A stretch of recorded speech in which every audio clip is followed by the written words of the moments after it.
Siyempre na-topic na natin yung mga good na mga niches eh. Gusto ko din-insert, ano yung mga bad? Sige, please.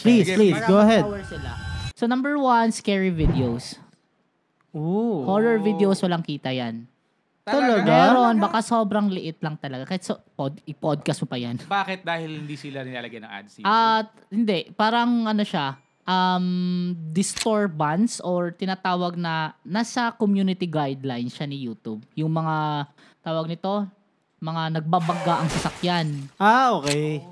Pwede ka copyright strike niyan. Okay. Tawag nito, TikTok compilation. Kasi may mga marami. May nag-offer nga sa akin, binibenta niya sa akin, 100,000 yung subscribers niya eh. Tapos, TikTok compilation. No ako. Kasi ano yan eh. Wala akong mapapala niyan. Ganon. Exactly. Kahit organic pa yan. Hindi yan kikita. TikTok compilation, tawag nito, traveling. Ay? Talaga pati travel? Traveling like, tawag nito kasi may mga, tawag nito, depende, sa YouTube to ha, sa YouTube. Pag Facebook, okay. Sa YouTube, mahina yung traveling talaga. Like, pupunta ka sa Palawan. Mahina lang. Oo, mahina siya. Sobrang hina talaga ng kitaan yan. Kasi, tawag ito... We're talking about yung sa AdSense, ha? Oo. AdSense dito sa Pilipinas o sa ibang bansa? Dito sa Pilipinas. Pag sa Pilipinas. Okay. Pero sa kung Pilipinas. let's say target mo, English, yung from abroad. Ay, okay pa rin yun. Kasi may nakikita ko na iba, foreigner. Oo. Hindi ko pala na-clear. Oo, di ba? Sa Pilipinas siya, na mga magsa-start ng YouTube automation na like mga pupunta ka sa mga pala, mahirap. Kumbaga, pag local tourism yung target mo. Oo, mahina talaga.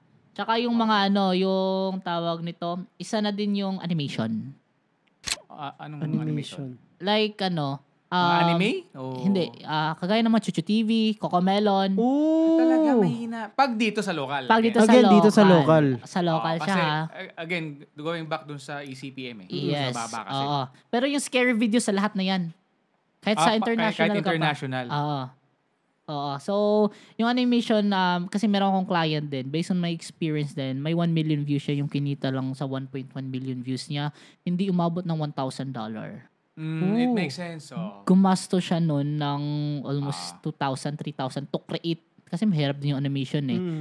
Depende na lang if naka-base ka, Chuchu TV na sa buong bansa, di ba? Malaki yun. Pero pag dito, mahirap.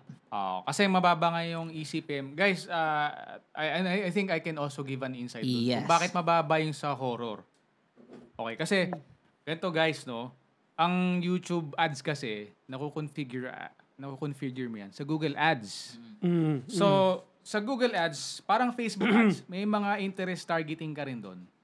Masaset mo yun within Google Ads. So, imagine niyo kung ang business ko is traditional business, for example, real estate, o kaya home renovation, etc. Basta legit na mga business. home bodies, ganun. Okay, mga ganyan.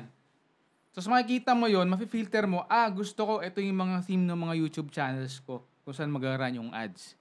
Definitely, hindi kasama yung horror doon. Tata. Anong business ang pag pinalabas mo sa horror channel magme-make sense? Halos wala. Tama. Diba? So, yun yung... Yun yung pinaka-point. Kung bakit walang kita yung ganong mga niche. So, anyways, maganda yung topic. Ano pang niche So yung far, yan bakit? yung pinaka-top 10. Sige, top 10. No. Top 10 niche. Okay. Yung mga top 10. Yes. Top 10 niches na pwede. Hindi, yung mismong top 10. Mismong like top top 10. 10 scariest place in Okay, top 10. Top 10 niches. Best places to go o best restaurants o whatsoever. Mga top 10, wala yan. Mahina yan. Sobrang hina. Talaga? Oo. Ano yan international mahina. Oo. Mahina yan. Mga top 10 best places. Ganon, mahina. Oo, pag gusto mo malaki, business, finance, luxuries, ganon. Luxury cars, ganon. Luxurious place, ganon. Maano yan. Kaya para sumabog si Iman Gadzi. No? Oo, grabe nun si Iman. Dahil pala dun, luxury yung inano niya. Tsaka pinupush na din yung algorithm ngayon. Oo. At tsaka, add ko lang din, if you want to start a YouTube automation, kung pag gusto mo ng long. Pag gusto mo ng short. So, much better if separated. Kasi pag ihalo mo siya, dalawa yung algorithm yan eh. algorithm ni Shorts iba, algorithm naman ni Long iba. So, pag Yes. tinignan nyo sa YouTube Studios Analytics, makikita nyo sa long form doon, ito yung analytics niya. So, ang mangyayari niyan, if nagsa-start ka pa, ang mangyayari niyan, tataas yung shorts, pag tumaas yung shorts, pag naging panalo yung shorts, talo ka na sa long. Ooh! So, pag expect ka, shit, ang laki ng shorts ko. Ang daming nag-view ng shorts ko. Which is, bad thing. Kasi, mahirapan mo na siya iangat yung long mo. Yung long form yung mo. analytics ng long mo. Nasa long form yung kita. Oo. Tsaka nasa long form yung kita talaga. So, pag gusto mo mag-shorts, kaya ginawa ni Mr. Beast. Ang ginawa ni Mr. Beast, nung na-add yung shorts na sa YouTube, gumawa siya ng Mr. Beast Shorts. So, mas... Naka-compile lahat doon. Ihiwalay mo, no? Oo. Pero, ang naka-advantage lang, tawag nito, ang iba lang kasi, si Mr. Beast kilala na. So, ikaw, pag nag-start ka lang talaga, long. Tignan mo yung mga malalaking ngayon, YouTubers. Naka-focus sila lahat sa long. Oh, so, Kaya pala isang YouTube channel mo. Oo. Puro long lang, wala Puro kang long. shorts. So, hindi mo ba shorts. marirecommend, kahit kunyari yung channel, nakabuelo na sa long, sa long form, na mag-add ng shorts? for example, yung channel mo, boom na sa long. Meron na eh. Okay na. Stable na yung Pwede ka mag-shorts na. Okay. So, dapat Oo. pala... Kasi- That's the time Oo. na mag-short ka Oo. pag kailangan boom ka pala na sa nating... long. Oo. Kasi yung Magkaroon shorts ng kasi yung shorts parang, tawag nito, for branding lang yan eh. Hindi for Oh. earning talaga. Yes. Oo. Brand So, awareness may na. mga nag-YouTuber nagsasabi na mag-start ka sa shorts para mas kumilala yung channel mo. Kasi pag marami ka ng subscribers, pwede ka na mag-long.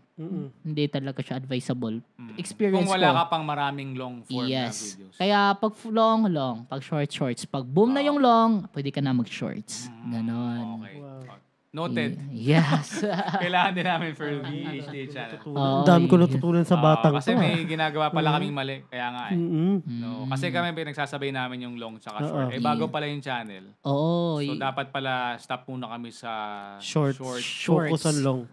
Focus lang muna Kasi pag sa nakita long. nyo, pag lumalaki yung shorts, yun na yung ipupush through ni YouTube eh. Parang i-ignore niya na yung Oo, long yung game, long yung- mo. Lalo't yung viewers mo na. Pag pumasok na sa viewers, pag nakilala mo yung channel mo, pag nakilala ng viewers yung channel mo na ikaw yung shorts producer or provider, syempre, hindi Yung sila short form magkaka-interest. video Okay, lang. oo, Oo. ano. Hindi sila makaka-interest kasi I am here just Makes to view sense. your shorts.